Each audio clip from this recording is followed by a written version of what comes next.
Good day. I woke up like an hour ago, so in 30 minutes I'll take my second cognitive dose. I should have some kind of reminder. What? 13 o'clock. I'm gonna put an alarm.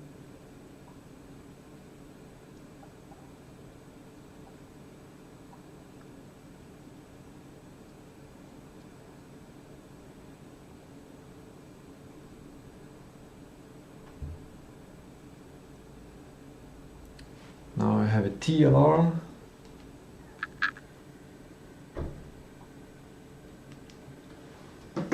Perfect.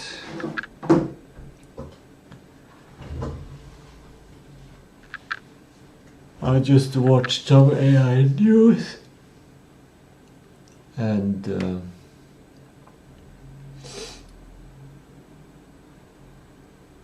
I talked to AI, to Gemini a little bit on discussing different AIs for development.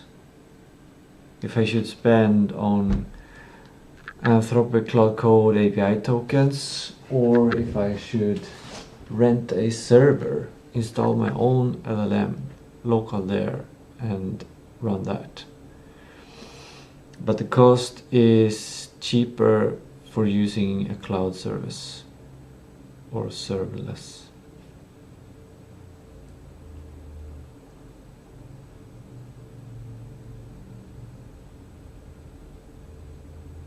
And it makes sense.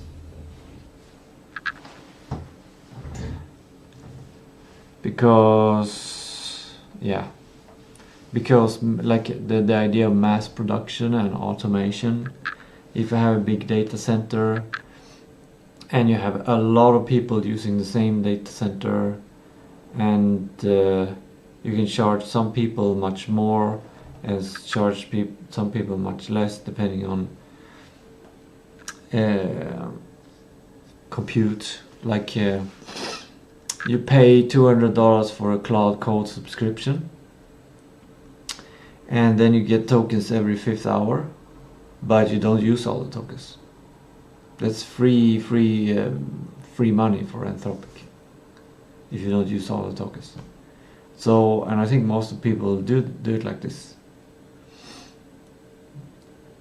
They just use when they need what they need. They're not running to optimize to use as many tokens as possible, which means that Anthropic can lower like the price. If everyone was using all of the tokens, then they would probably have to raise the price.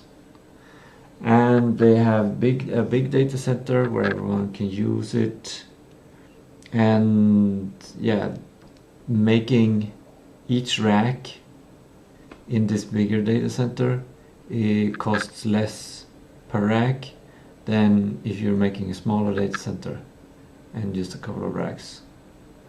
I don't know how Hetzner does it, or if I'm renting from somewhere else. I'm not entirely sure why it's cheaper to go with the cloud services, but yeah, something like that.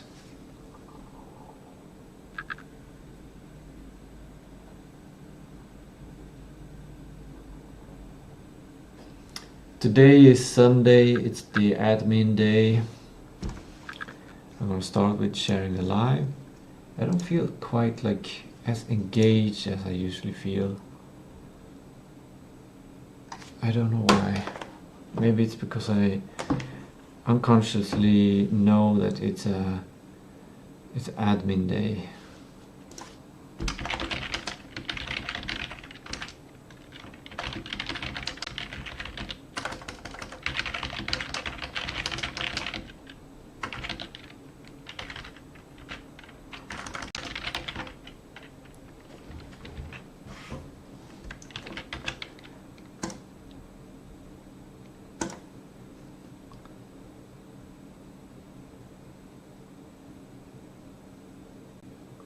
Should I look at this stuff? It's tempting. No. I'm slowly training myself to not look at notifications until I'm done with everything that I want to do in my life, to get to my goals in my life.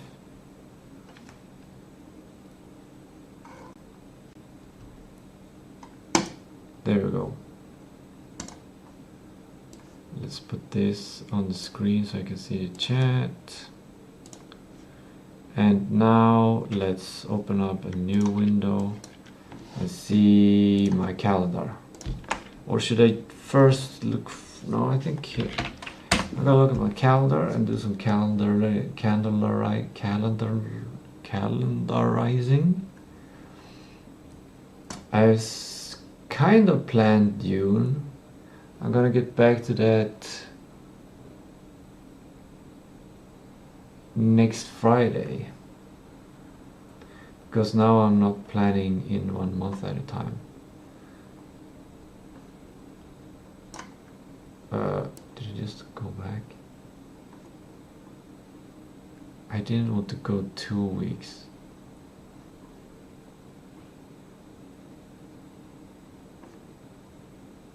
There. The 19th, we're gonna look at the Friday again. I need to check my post box, empty garbage. And then, yeah, yesterday I changed to look for 5 jobs on Mondays, but I changed my admin to Sundays. And the only thing I need to do today is like spend these 1 or 2 hours or whatever intensely working to doing this survival kind of stuff, overhead stuff, so get that done, and then I don't need to do anything the rest of the day, so I can do whatever I want. So it's a combination of the most boring soulless work and the most freeing mental space. Maybe it will work. Okay, Monday, by AI music track. Cron type versus clean protocol. Maybe clean protocol should be today. No, it's leverage to improve. More OPX preparation. Protocol 2. Alright. Prepare for enchantment. Yeah, all of these things are not survival things. Today is just admin and survival. What is most important? I think the fastest thing to complete. I'm gonna use my prioritization. I have some. I'm working on some prioritization methods. I'm learning and exploring about prioritization and thinking about the philosophy behind prioritization. One of the prioritization rules, I think the top rule that I have, is if each, on your to-do list, what should you prioritize? If your to-do list contains items where each item has to be done within a specific time window, then that is an argument for not prioritizing. Since all of them need to be done, then you can just do them because everyone is equally important. However, there is another principle I have regarding prioritization, which is if there is a task that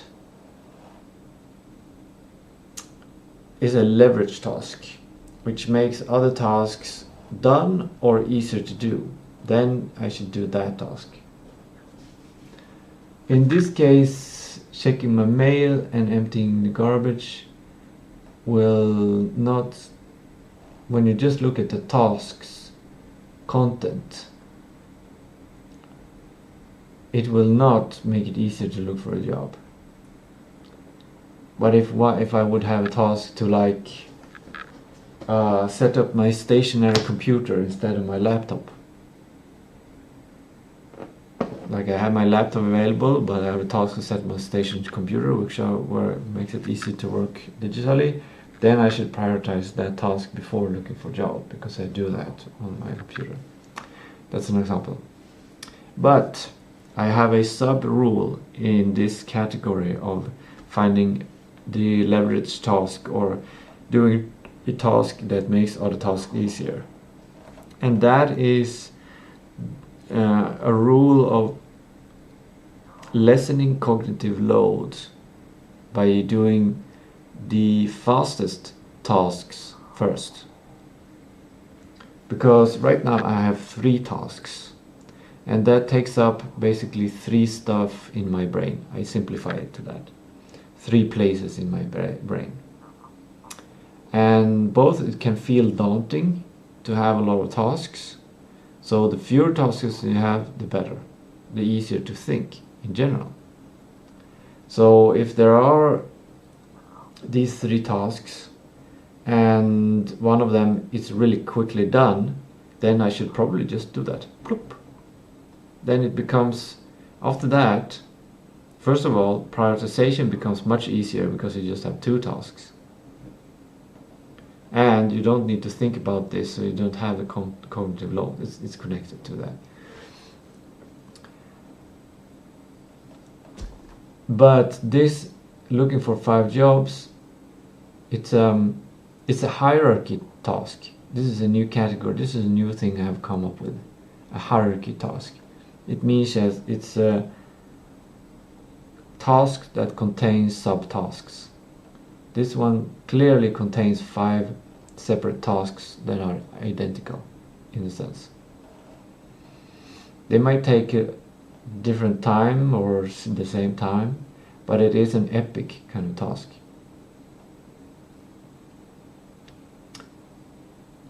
There is a principle called eating the frog. Eating the frog in the war. Eating the frog. The concept of eating the frog is identify your most challenging or important task for the day, the one you are most likely to procrastinate on, and tackle it first in the morning. This is kind of, in sometimes, most often, it is the reverse of my method of lessening the cognitive load with stuff.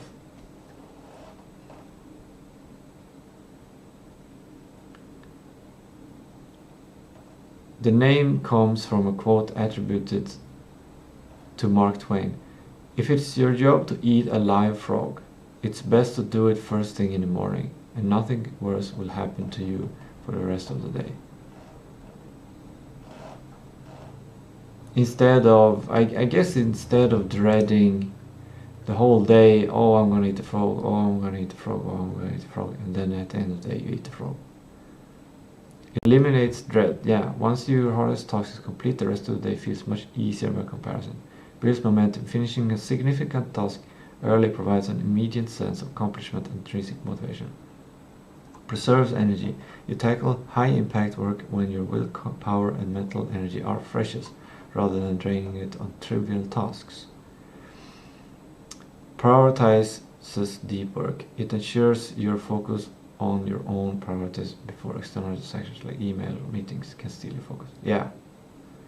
You can get diluted by doing tasks. For sure. For sure. That is something I would like to import into my prioritization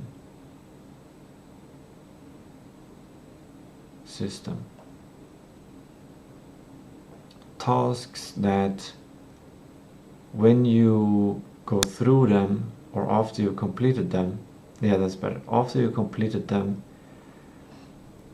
they still they leave cognitive residue, or a cognitive tax or something, cognitive residue, cognitive garbage that needs to be cleaned up or something. Taking your cognitive energy.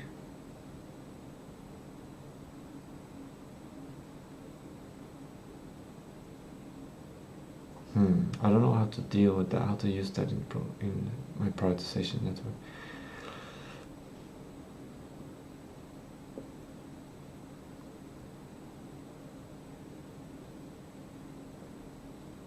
If you don't have a frog task in the sense that it feels horrible to do, too horrible to do, or more like it doesn't feel horrible to procrastinate it.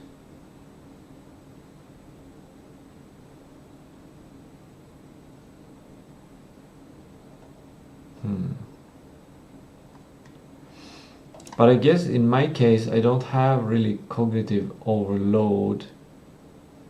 It's not hard for me to do the prioritization. I don't have a lot of tasks. In this situation it might be worth it to look for the jobs.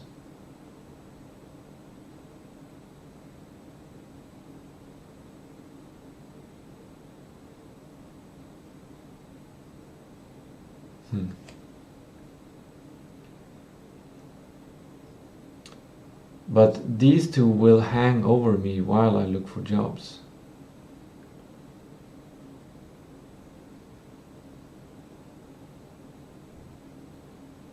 Or I'll do these two and let this hang over me. But this will just hang over for a very short time. Doing these two things is less. Well, empty garbage might take a little bit longer if there's a lot of garbage.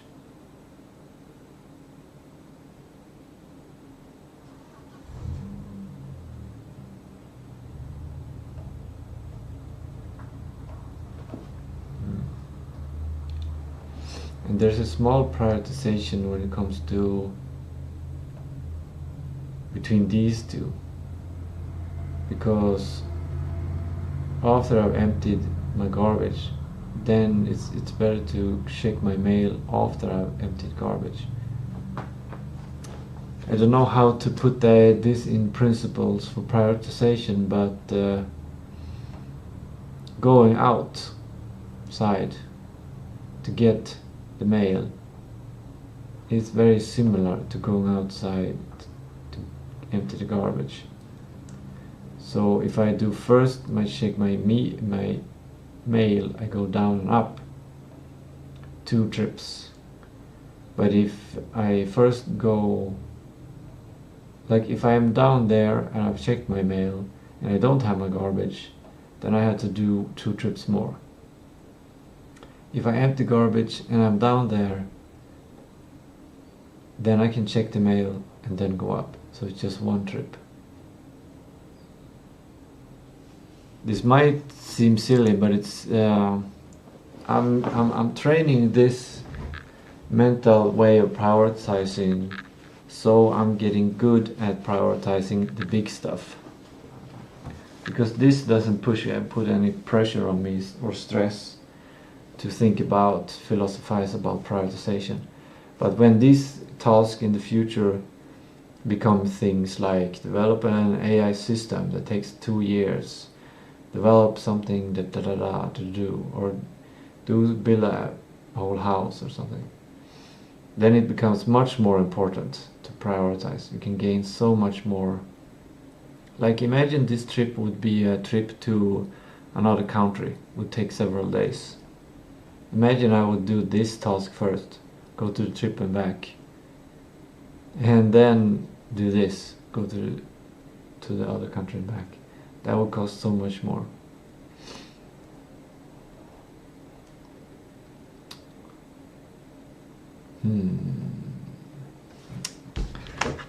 I'm gonna be even more silly over whatever. I'm gonna ask Gemini. Actually, I should ask ChatGPT probably, because I think I'm using up my Gemini tokens, which I might want to use later today. Yeah, I've used up 57% by talking to Gemini. Okay, I'm practicing prioritization and developing set of rules to optimize and systematize prioritization so I can do it in a blink of an eye.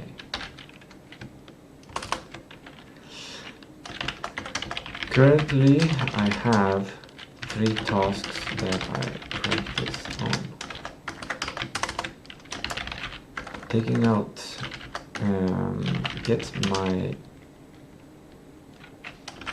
check my physical mailbox downstairs, empty the garbage, bring it downstairs. Maybe I have to bring it to the recycle station. Maybe I have to go several times.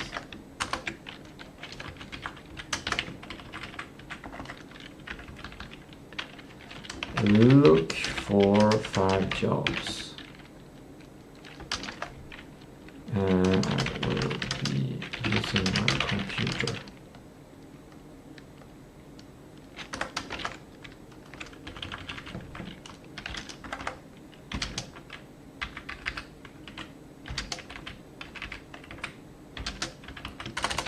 I want to use all prioritization methods available to really make the best choice. Ask me questions and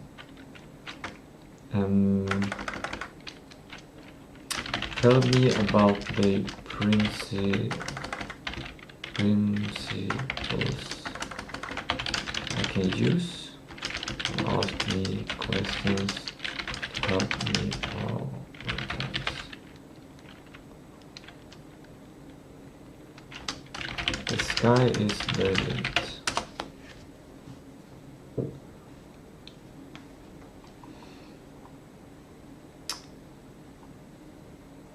Physical versus digital, short versus long, certain versus uncertain, immediate consequences versus delayed consequences, energy requirements, opportunity cost, dependency chains. Most people use only one prioritization model, what feels most important. If you want near instant decisions, you want a hierarchy of rules that combines many frameworks. Step 1. List every prioritization lens. For each task, we have importance, urgency, duration, consequence of delay, risk reduction, future opportunity, physical energy, mental energy, dependency, uncertainty.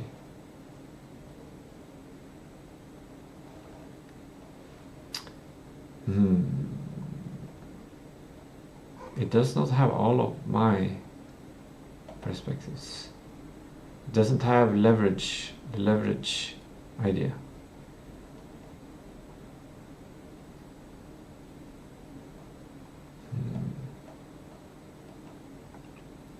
Step 2. Major prioritization frameworks. Eisenhower matrix. Ask if it's urgent, if it's important, result. Important, not important. Okay, this, I have a different way of doing this, but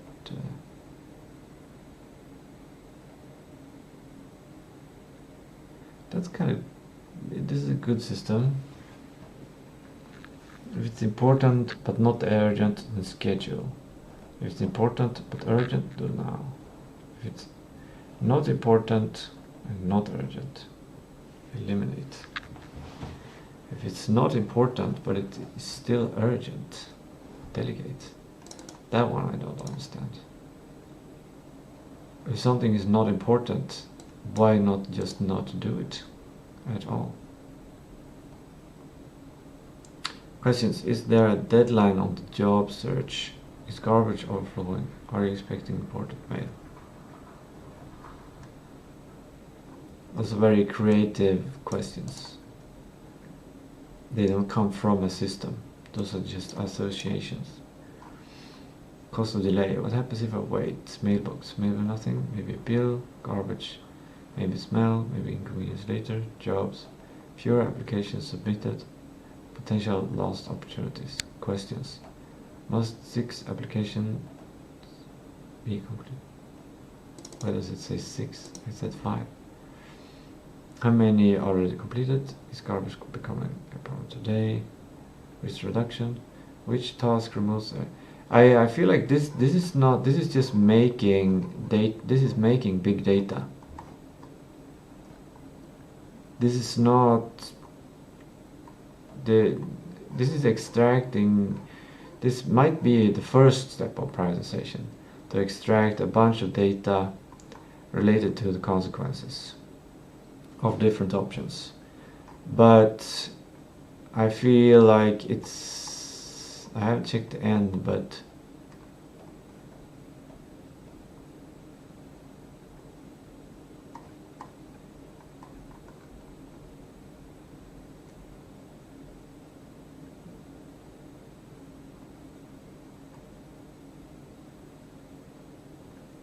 yeah, I don't feel like this is really doing the prioritization. But I guess I asked it to ask me questions, so maybe it thinks it's a stepwise process. Why does it say 6 job applications? I said 5, didn't I? 5 jobs.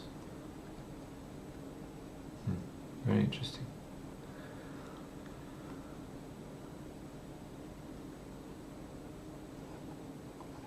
This creates a lot of data, but it doesn't help to solve it. Maybe it will be solved after doing these prioritization things.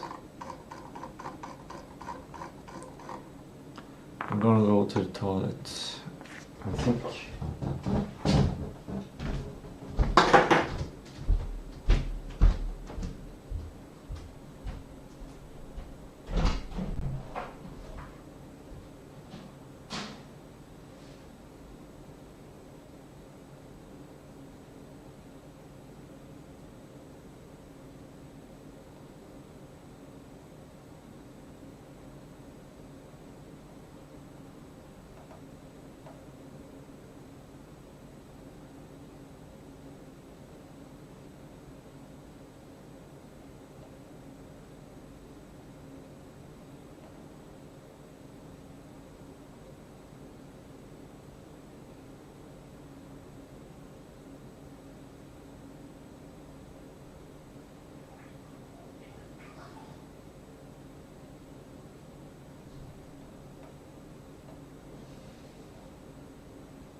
Now it's about 30 minutes in, so I'm actually gonna do my second meal and turn off my little alarm.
right now I'm basically prioritization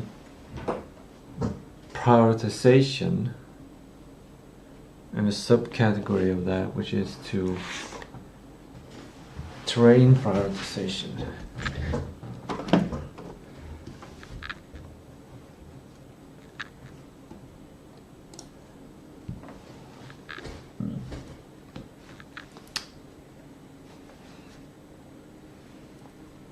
Okay.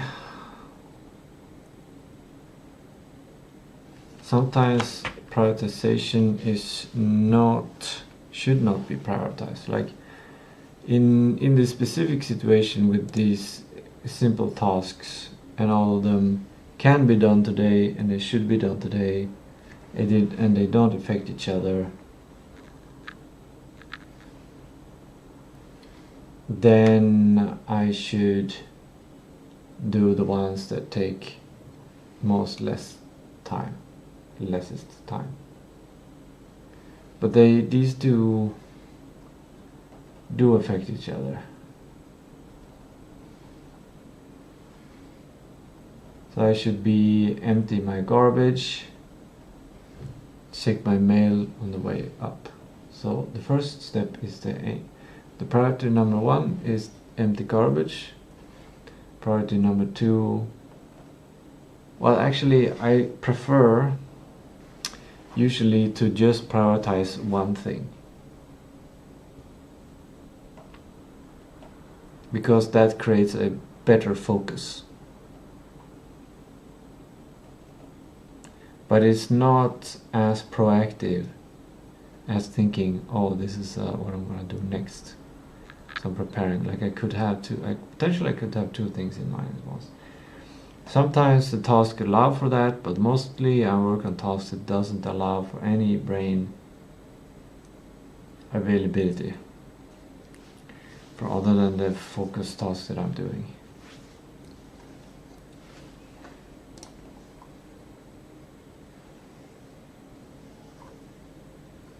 Importance. This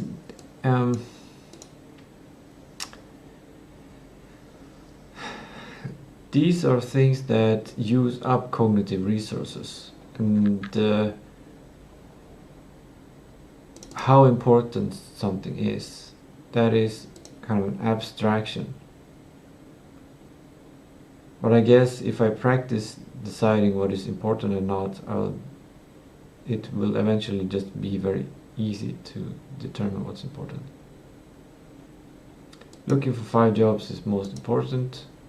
Are these supposed to be numbers?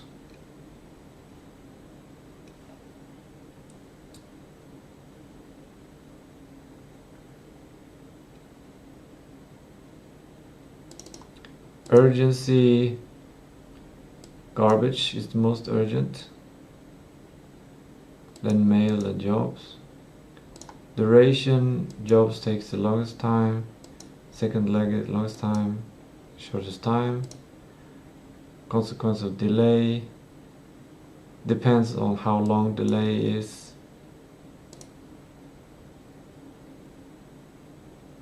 If we just say about today, there's no consequence. I don't need to do any of them. Well, actually there's a consequence of delay, cognitive load of having these things later on, general for tasks, and that this will accumulate, so I'll have to look for 5 jobs more next week, and this accumulates also, the task doubles and this task doubles. So the potential consequence of delay is that I create a habit of delaying things. Yeah, it becomes pretty complex at this point. Risk reduction, not sure what that means. I see. If any of these can reduce risk. This reduces risk of financial crisis. This reduces risk of disease. This reduces risk of missed relations and financial crisis. Future opportunity.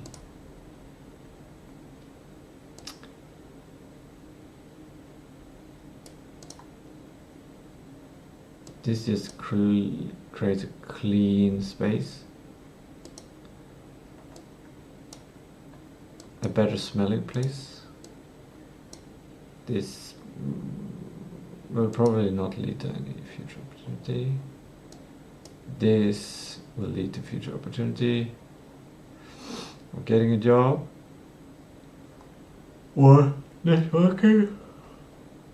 Physical energy.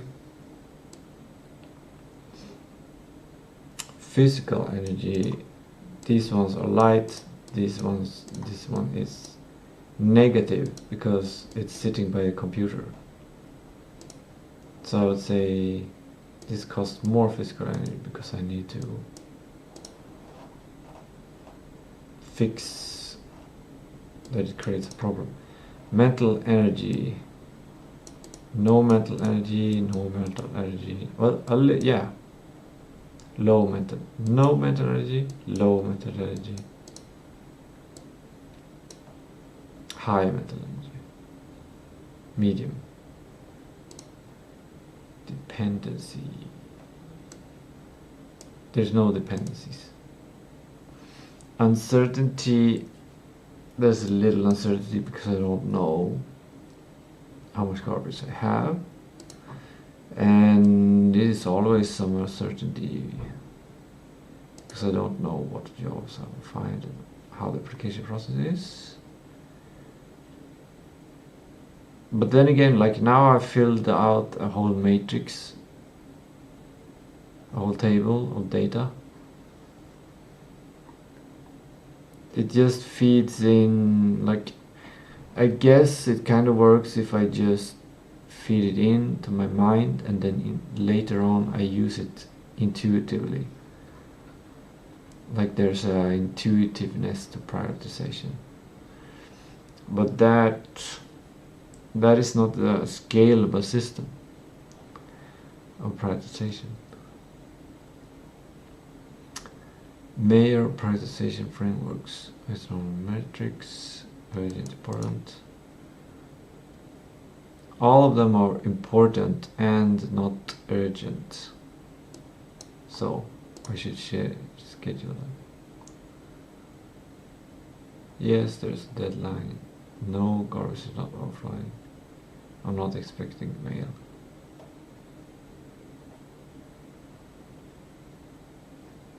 Cost of delay. What happens if I wait?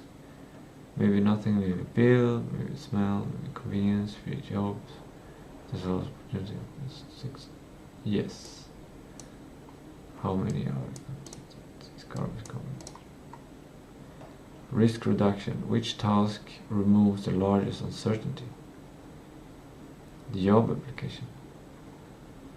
Mailbox has huge uncertainty. Could contain nothing, could contain something. I guess. The likelihood is very low. I don't get any mail. The only mail I get is these free newspapers, and I've written on my mailbox I don't want free newspapers. They still put them there. And what else do I get? I don't get anything else. Packages when I order them. Jobs are low. You know what the task is.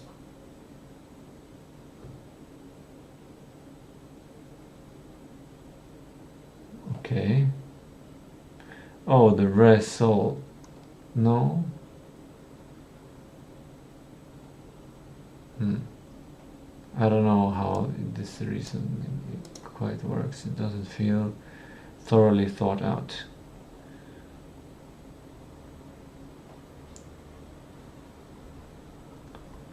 Two-minute rule. If less than 2 minutes, do it immediately.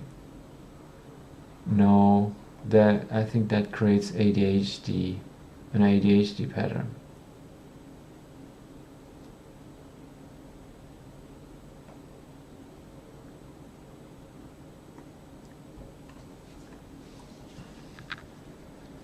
this is not something that this is not a prioritization rule that you would want to have subconsciously.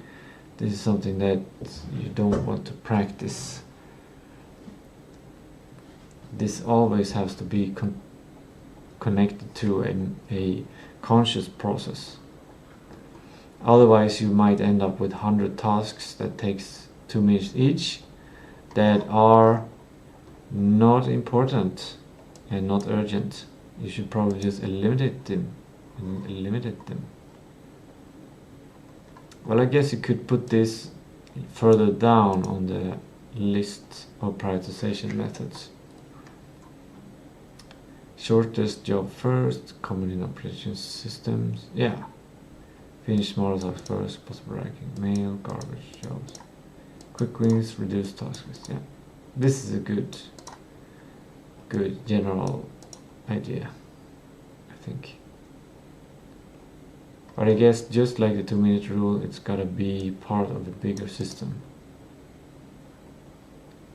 It cannot be the first way to prioritize things.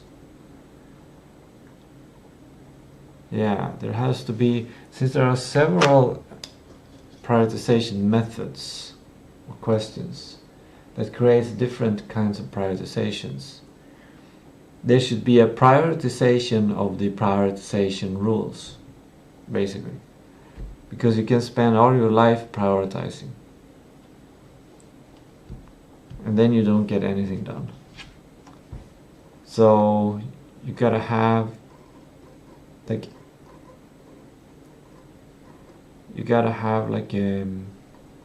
or it's possible to have a system where you have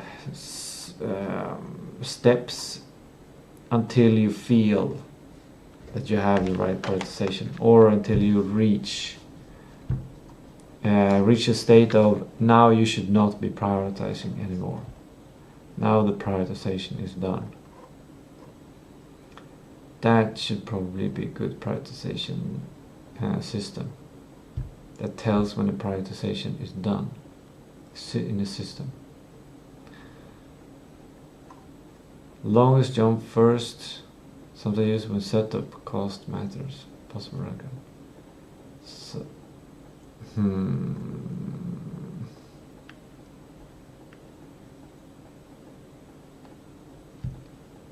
I don't understand. What do you mean by this?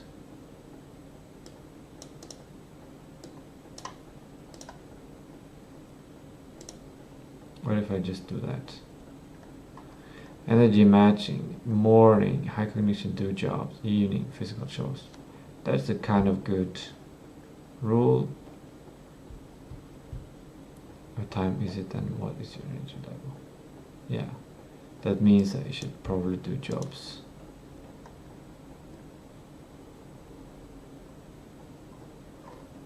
And maybe I should put physical chores even later on the day. But today is the Sunday, so it's better to do all the tasks that I need to do and then relax.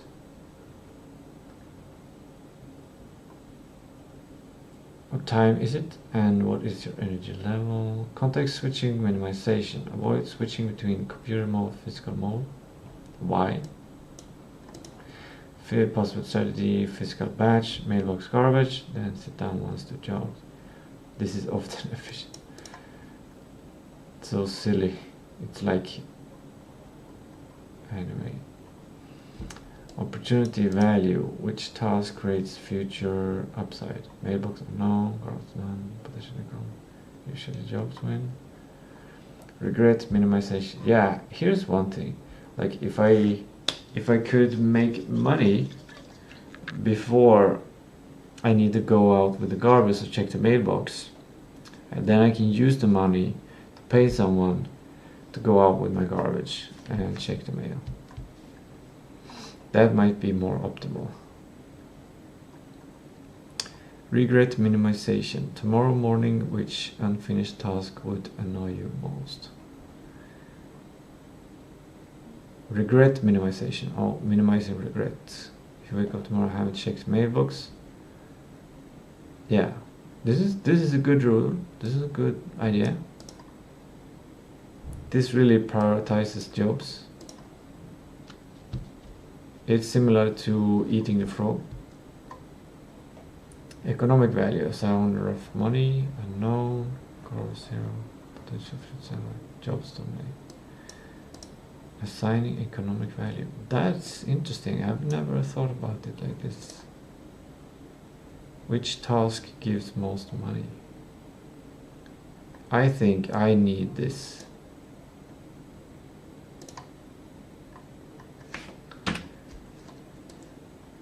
This is something that I did not get growing up.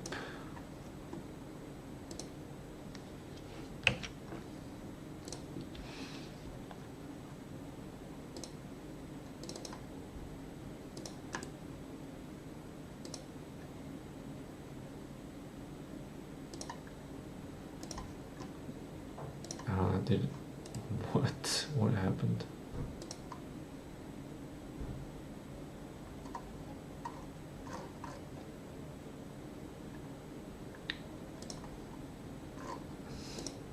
Add picture. Okay, but I want to change how it's presented.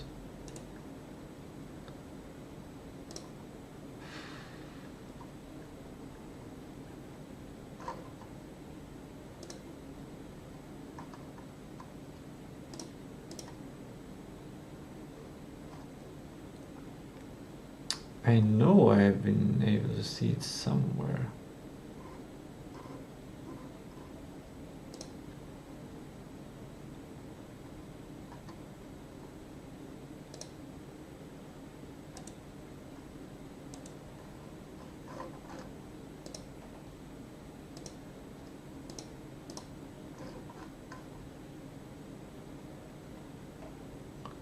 Maybe it's another program. I'm gonna have to check that. In Ubuntu, I want to change to my background image is centered.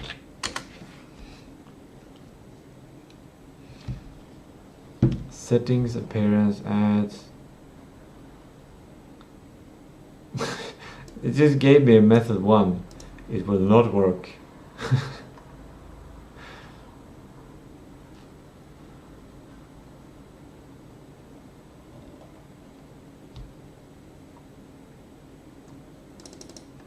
I think this.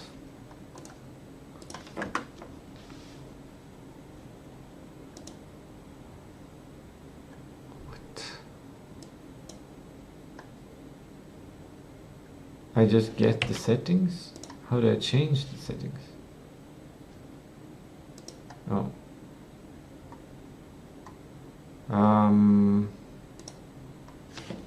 I want some V to change the GNOME tweaks. Maybe I have it installed. Yep. Okay. Adjustment. Here we go. Centered. Is that it? It's in the middle. Yeah, that's good.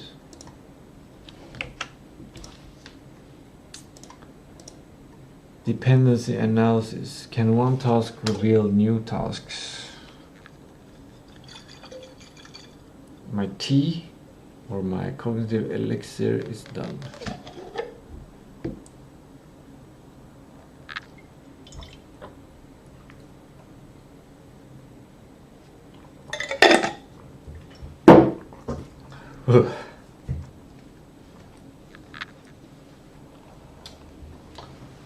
The all car makes it really sour.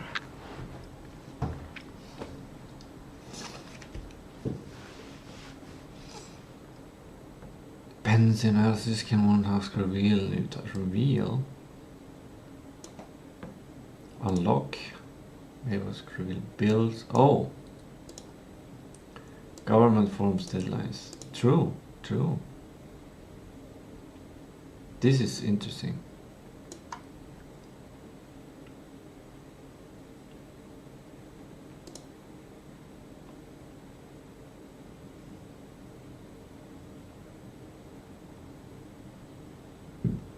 I'm thinking maybe on Mondays I could study and I can choose what I want to study.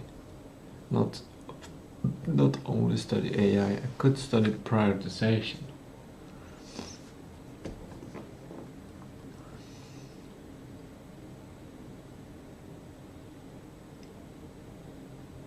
This is interesting, dependency on revealing new tasks. Mailbox can reveal new tasks.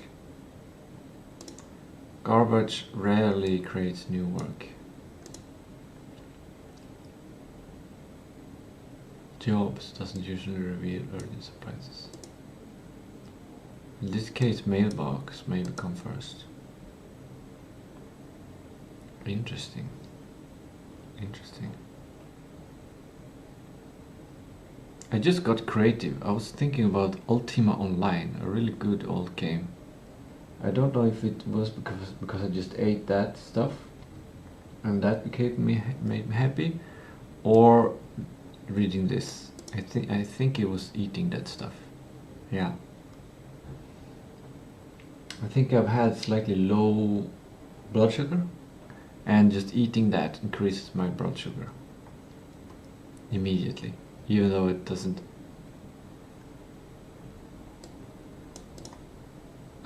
Okay, information gain. Which task gives the most information? This is a formal decision theory concept. Mailbox wins. Information gain. Yeah. Momentum strategy. Which task increases likelihood of doing the others? Huh? Mailbox, garbage jobs, or jobs, stay productive, depends on psychology. What usually gets you moving? This is a good strategy to have, like, starting out, but it's not a good strategy to have later in life. Maybe it can be converted into not just increasing likelihood of doing others, but what task generates more energy, more power, more stuff, more excitement. And this makes me wanna do these ones first, because I get to go outside, I get to move, I get to think in a very simple way, but mainly going outside and moving a bit. I think that will make me better at looking for jobs. Yeah. The momentum strategy. I should do these ones first. I'm starting to lean towards doing these tasks first. Friction reduction. Which task is easiest to start? Going down, checking the mails, it feels easiest to start. But I should not do that to save time, unless I want to go 2 times, traveling 2 times. That's basically like exercise. Extra movement. Maybe removing movement from your tasks might not be the best thing to do. You'll end up just sitting still, saving all the time. Expected value, decision theory. Expected value, benefit times probability. Mailbox, small chance of very important mail. Jobs, moderate chance of finding opportunity. Garbage, most maintenance. Jobs often win. Expected value. This seems more like, this is similar to the economic value. Benefits times probability. Similar. Deadline weighing. When is the next deadline for jobs, garbage? Deadlines changes everything. Yeah, they do. Job application deadline is the last of the month. Garbage collection deadline.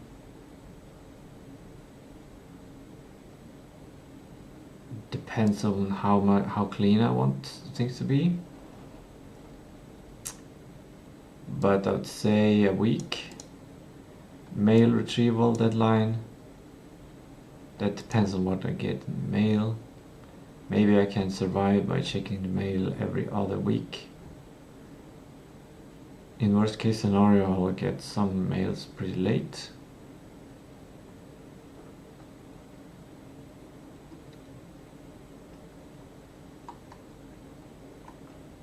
I don't know how much delay you can allow to your mail. Like if I get a mail to an invite to a party that is in 1 week and I wait 2 weeks, I will miss that party. Or some legal stuff or taxes or I don't know what it can be. I get all my mail digitally nowadays. Almost always. Reversibility. Can decision be reversed later? Misposed emergency pair. Usually can wait. This favors jobs. Yeah.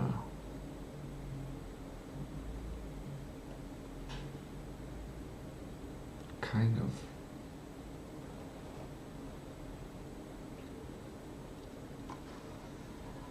Compounding. Which activity compounds?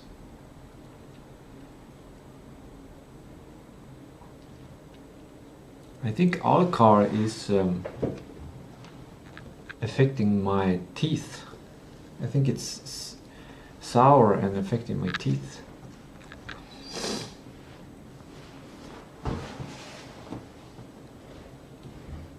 Negatively. Okay, compounding. Which activity compounds? Compounds what? Job search compounds career, income, experience. Doesn't compound job search. Right. I could also now start to think maybe I can think alternatively about income. I can do something else than doing job search. I can do marketing for my game to get pre-orders, or I can make some other digital product, or I can start selling something.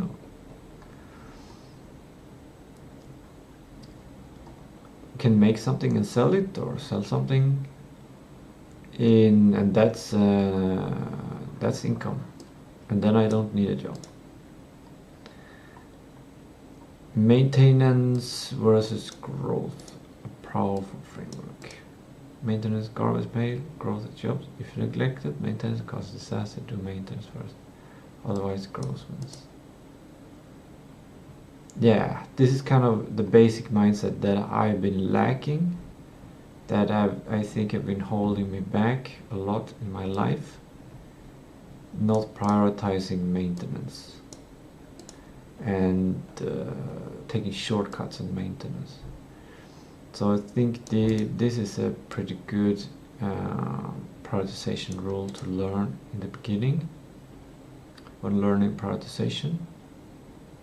Understanding the consequences of not doing maintenance. My favorite hierarchy. ChatGPT apparently has a favorite hierarchy.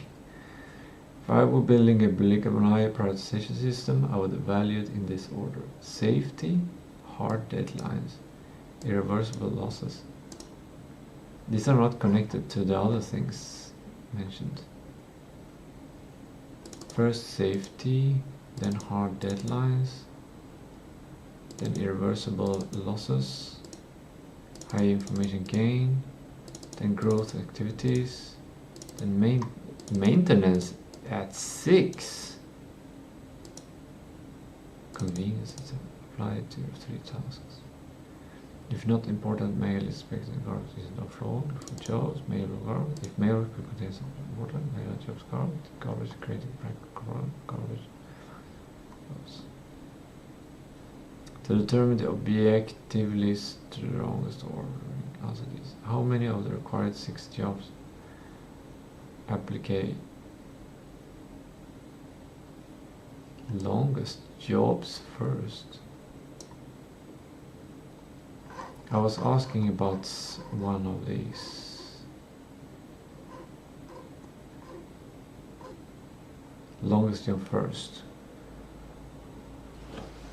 Or setup cost matters. Okay, we'll come back to that after questions. How many of the required 6 job descriptions are already submitted this month? Are you expecting any import mail? When you last checked the mailbox? Is the garbage full? Approximately how many minutes does each task take? What time of day is it? What is your current energy level? Which unofficial task would bother you most if you went to bed tonight about doing it? Those are answers. You can build a reusable presentation or just rank these 3 tasks.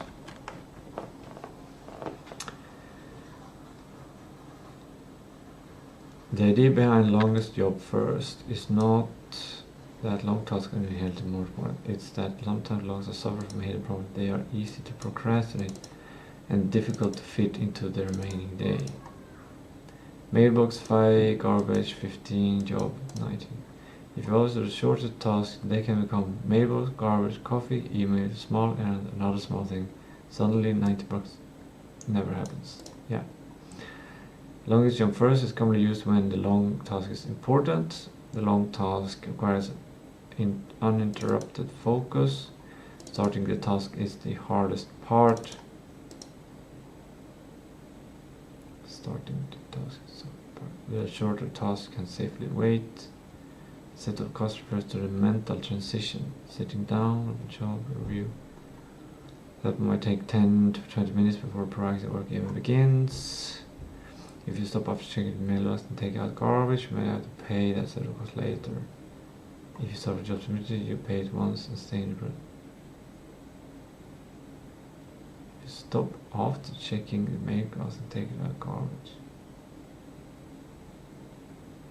What?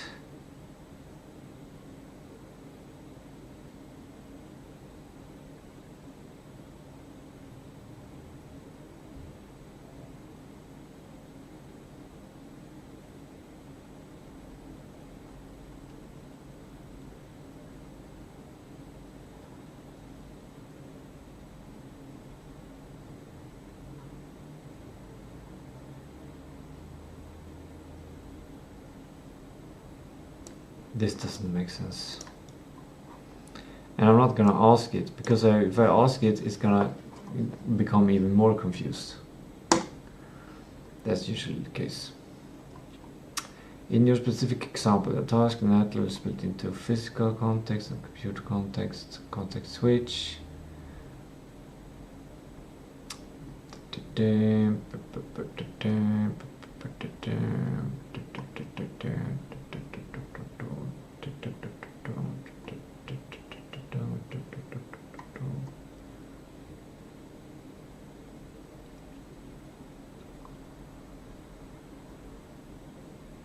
Prioritize task with the highest combination value, duration, risk.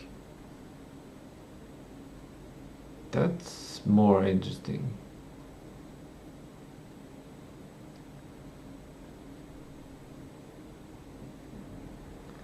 Prioritize the task with the highest combination of value, duration, and risk. I think we should be looking for jobs.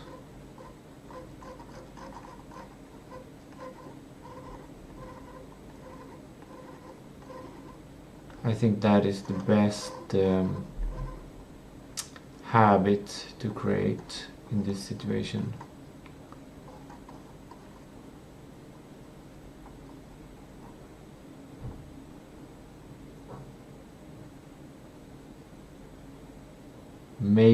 Maybe not.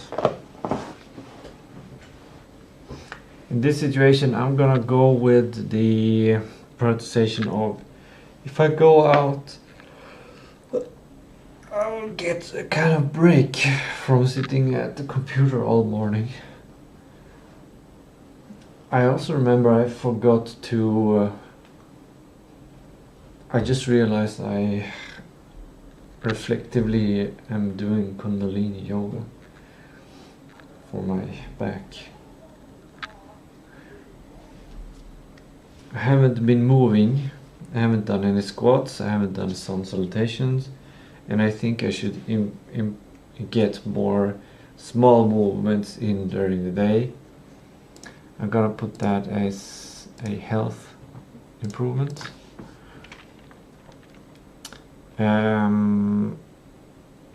Improve, get more small movements into the day. Sun salutation, squats, short stretch, walk,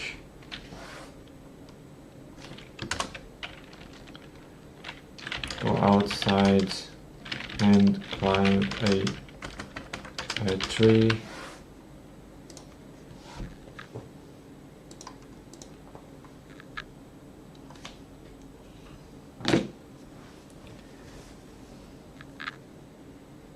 And mentally I feel kind of slightly exhausted from looking at AI news and thinking about prioritization.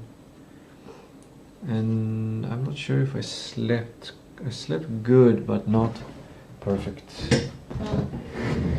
So I'm actually a little bit tired. My priority is empty garbage.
Just the food garbage that needs to be emptied. I remember I have a sub-prioritization rule regarding the big batches, is that if I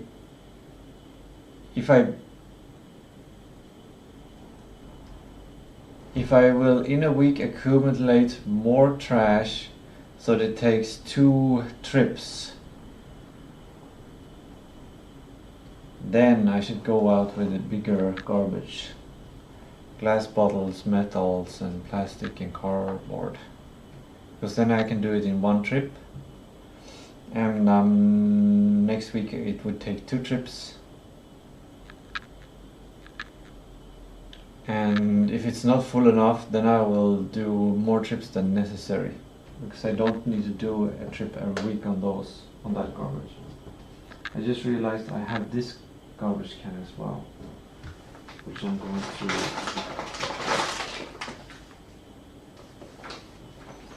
this food garbage. It's a bit tricky, like it's a bit moist, so I prefer to not move it around so much because it creates air particles, bacteria, and I don't want to put it down anywhere, which creates a problem of doing other things, like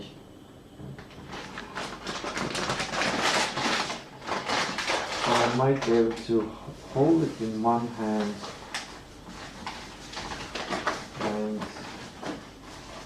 Yeah, it seems to be working.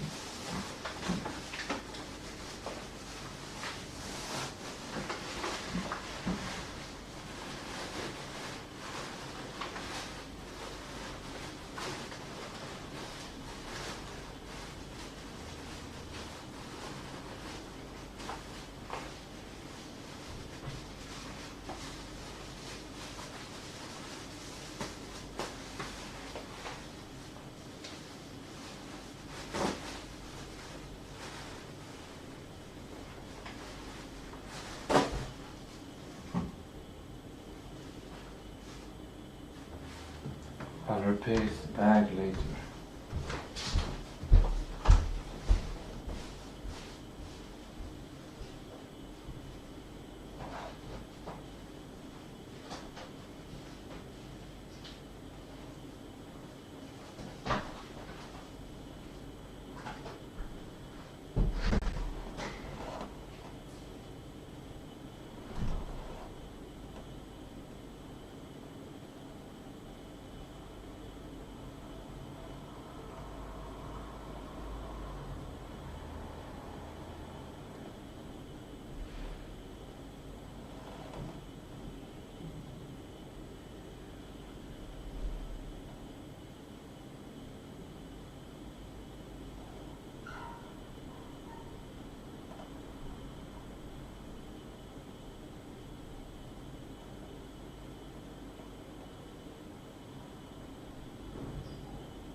Almost complete. I have to reset this.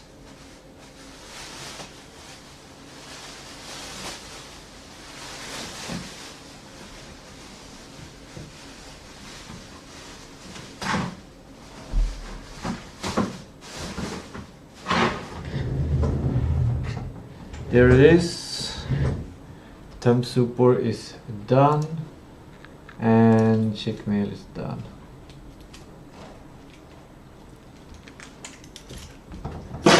There, completely complete. I was lucky because I remember when I came up, I remembered I also had to fix the garbage can. That's a working memory issue or a ADHD issue,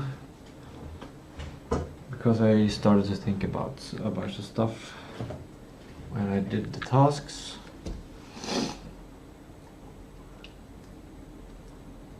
Now I will look for 5 jobs, and I have some more energy, very slightly more energy, and I think that is good. I think it was the right choice actually.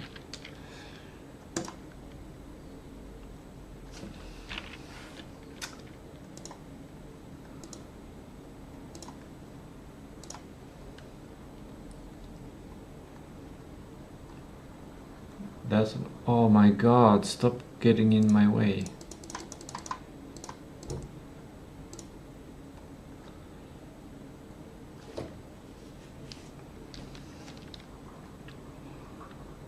So the idea was previously to look for 5 jobs on a Monday, but I'm gonna do it now on a Sunday. 5 jobs. And this is going to be next Sunday on the 21st.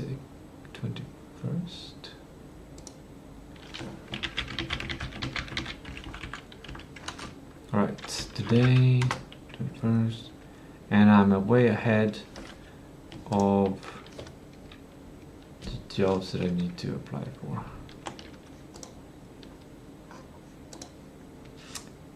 Let's see if we have something interesting here.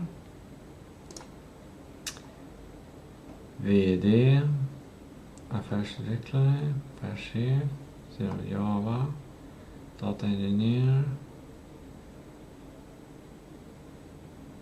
data och AI. Det låter ju som intressant. Har jag sökt den här förut? No.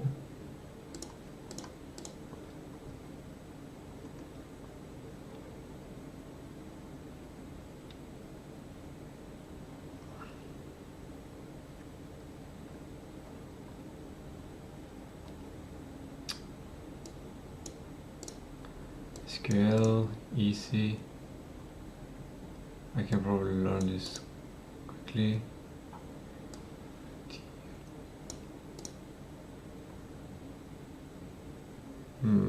A little bit. Oh, sure, not too much.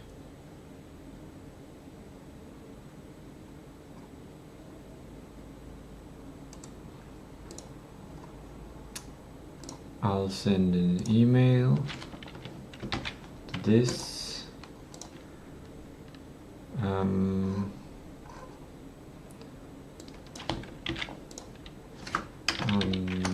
Ansökan dataingenjör till Göteborg. Hej, just nu sitter jag i Jörn och utvecklar spel och AI-system.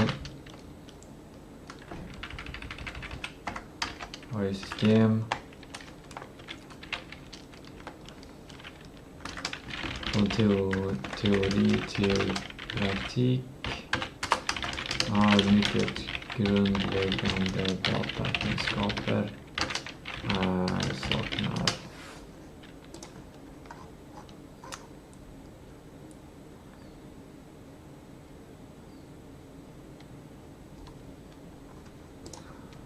Saknar erfarenhet i några verktyg ni verkar använda.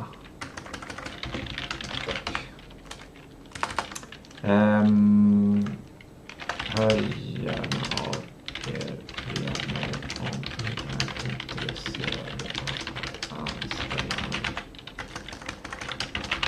I don't know. It felt very honest just writing this.